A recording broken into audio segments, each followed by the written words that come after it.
Elvin Cəfərquliyevin qoldakı ötürməsini hazırda ekranlara gətirir. Mirsəid, təşəkkür edirəm. Həqiqətən bu mesajdır. Mən buradayam, mən varam. Elvinin adına sevinirəm. Çox çətin bir dönəmdən keçdi, həqiqətən ağır bir dönəmdən keçdi və yenidən meydanlara qayıtdı. Bu nə qədər böyük iradə sahibi olduğunu göstərir. Psixoloji cəhətdən nə qədər yüksək olduğunu göstərdi psixologiyasını. Zarafat deyil, 4 aydan çox əsas komanda ilə məşqlər eləmədi, ehtiyata göndərildi, akademiyada oynadı. Ətrafında bu qədər söz-söhbətlər yarandı. 17-18 yaşlı uşaqlarla oyunlara çıxırdı da apreldən sonra.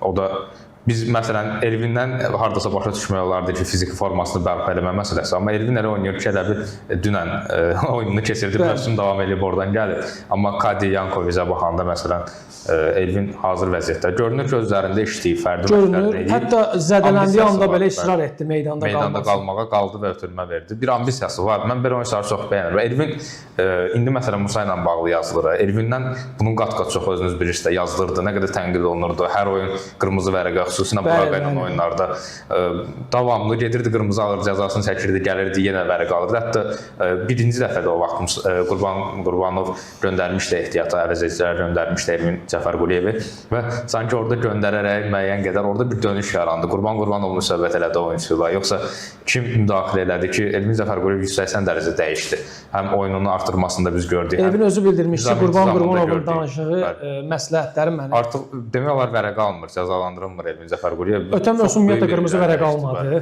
Çox sevindirici haldır. Öyrəşmədiyimiz haldır. Elvin Cəfərquliyevdir, Toral Bayramovdur, Nərman Axundzadədir, Musa Qurbanlıdır. Bu oyunçular Azərbaycanın daim həm gənc, həm də ən çox tənqid olunan oyunçuları idi bir müddət. Və Elvin öz performansını artırdı. Turalı biz indi Bursasporda birinci oyunda da gördük ki, performans göstərmədi. İndi Nərman Ərzurumsporda görəcək necə olacaq.